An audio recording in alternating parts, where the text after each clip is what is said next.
África. Oh, África. Ei, África. Ei, África.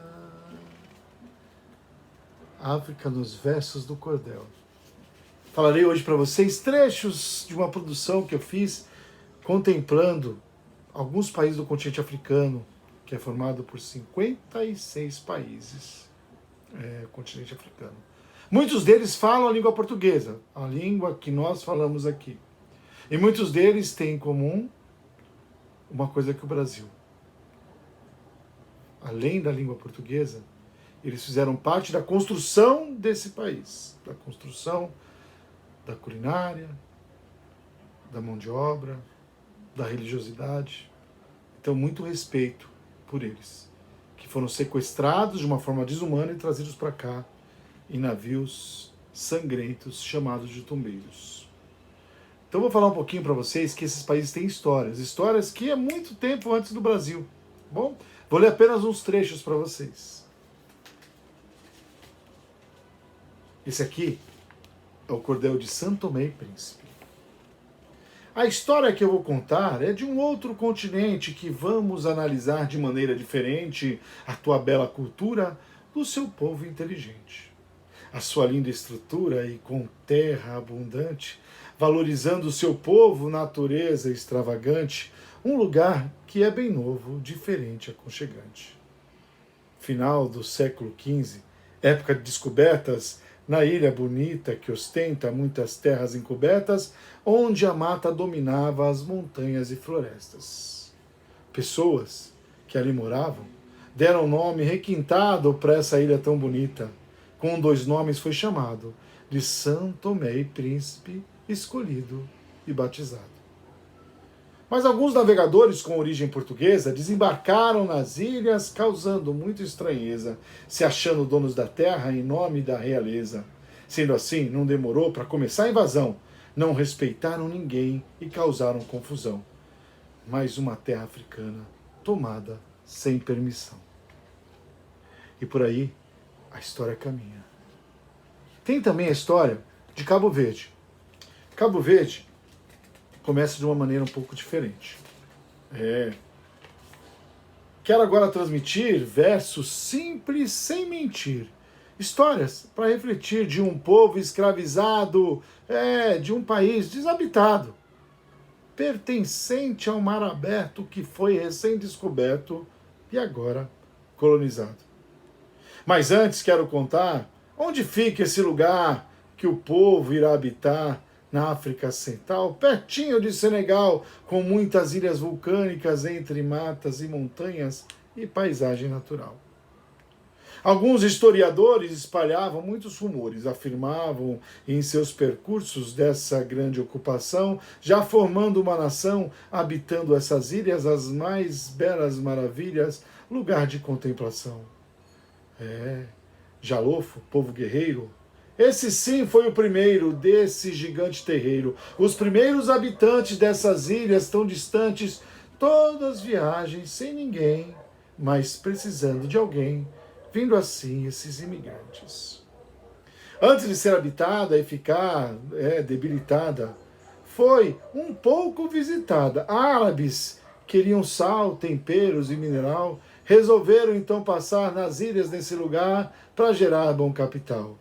Mas outros navegadores se acharam colonizadores, e tais dos descobridores, Cadamosto foi o primeiro, e diz o pioneiro, ao desembarcar na ilha, nessa linda maravilha, paraíso verdadeiro.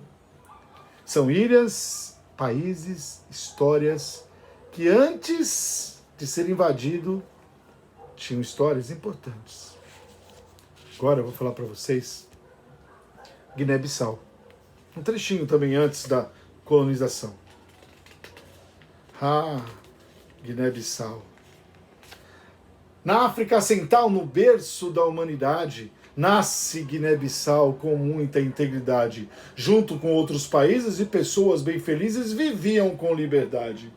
Pelas florestas imensas, nômades circulavam, caminhavam livremente por onde desejavam, sem limites nem fronteiras, nenhuma cerca ou barreiras, sempre peregrinavam.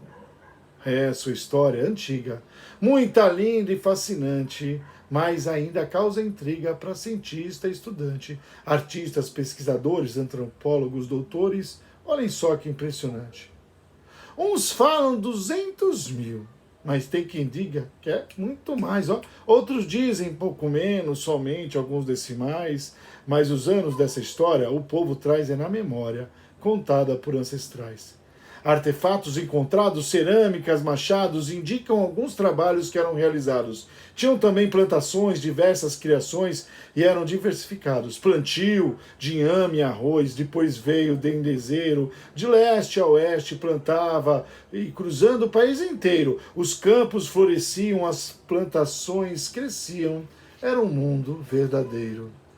Tem também ao seu redor o arquipélago mais lindo, aquele dos Bijagós, cujo Deus foi colorindo com cores da realeza, sua infinita beleza, os mares foram cobrindo. Reserva da biosfera, protegido pela Unesco, um lugar inigualável, tendo valor gigantesco. Lá viviam agricultores, guerreiros, escultores, rodeados pelo ar fresco. Existem mais de 80 ilhas, muitas delas desabitadas, por variadas espécies, algumas inusitadas. Diversas geografias, a misturas das etnias, línguas diferenciadas. Mandiaque, Dioula, Balante, foram povos importantes, exploravam os canais, todos os mangues mais distantes, praticavam rizicultura, mantendo toda a cultura e todos os habitantes. Logo vêm os mandingas, fundando parte importante, um belo impário de Mali, outro nome interessante, o reino de Nigabu, Gabu, Nigobu ou Kobu, tudo isso é relevante. Em seguida, os balantas e tantos outros chegando, fulas, manjacos, papéis, os macanhas se juntando, e com toda essa mistura vão surgindo mais cultura, tudo se modificando. Vê quanta história? Depois disso, vem a invasão. Tem também esse de Angola. O de Angola, bem interessante. Vou ler também um trechinho antes da invasão sangrenta. Quero lhe contar um pouco da história muito antiga que começou na Idade Média, mas sem causar intriga. Os bantus peregrinavam povoando a terra antiga. Formados por vários grupos com línguas de lutadores, chamadas de Banta ou Bantus. Eles eram agricultores, outros da metalurgia, caçadores, pescadores. Mas o tempo foi passando, lugares foram surgindo, os povos continuavam peregrinando e seguindo. Por 1.300 anos permaneceram prosseguindo.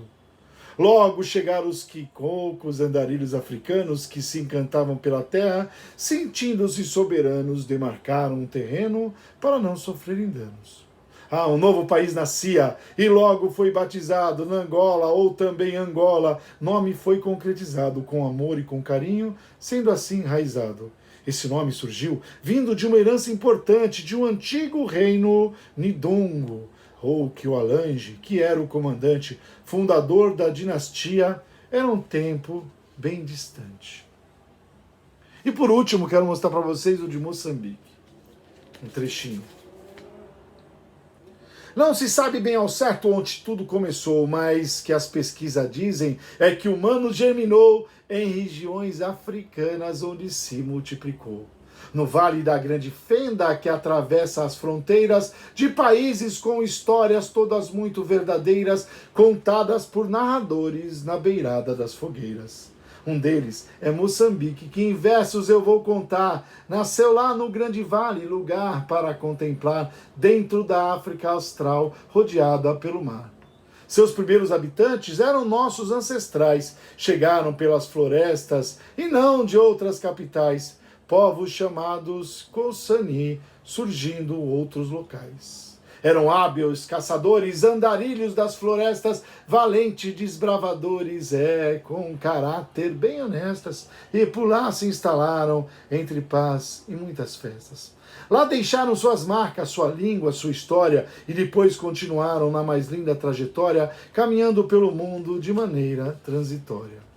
Não tardou para outros povos descobrirem esse lar. Desta vez foram os bantus que vieram povoar. Lá no vale do Zambeze puseram a se instalar. Nos planaltos e nas costeiras focavam na agricultura, fabricavam ferramentas de ferro, toda a estrutura, exímios trabalhadores, um exemplo de cultura. No princípio, a caça e a pesca, plantações, criações, depois a pedra preciosa que provocou ambições, e era o ouro que dominava os mais puros corações. Outra fonte de riqueza vinha lá de um bicho elegante, maçadura de cor branca, era o dente do elefante, tinha um nome de marfim, valioso, radiante. E muitos anos se passaram, agora comerciantes, excelentes mercadores e sábios negociantes vendiam mercadorias para povos mais distantes. Todos querem Moçambique, novos povos chegando, formando grandes impérios, tudo foi se transformando, cidades foram crescendo e se autogovernando. E assim, essa história prossegue até o dia da invasão. Histórias como essa não podem se repetir. E elas são contadas nos livros de cordel, levando para as escolas para ver uma transformação no olhar, para que a história nunca se repita. Nós somos uma nação. Nós somos um mundo de pessoas, independente de credo, independente de cor, independente da sua origem. Nós somos humanos e é isso que nos une. Vamos caminhar por um mundo melhor.